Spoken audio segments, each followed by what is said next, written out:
But what surprised me about your answer, and to an extent it's also understandable, it's more like it's filled with meetings, right? And you're doing more administrative stuff than like you have a background in physics, like you were a scientist, and even though you may not be able to practice it fully now, considering your current position, if you were a student today, what would you study?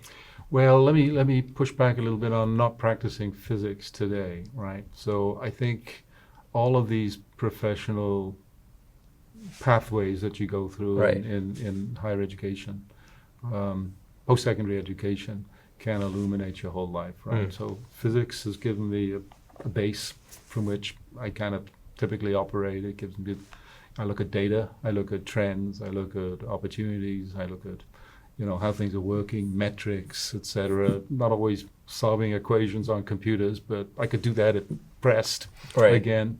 So the physics background was helpful to me in terms of what I bring to bear in terms of decision making at an administration level. So that's part and parcel of it. I could have arrived here from another path.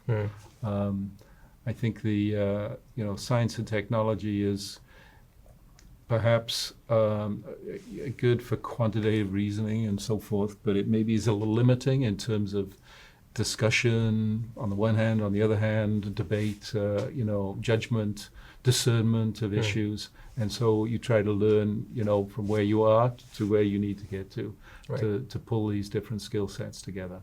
So that's what actually enthralls me with my job. It's great.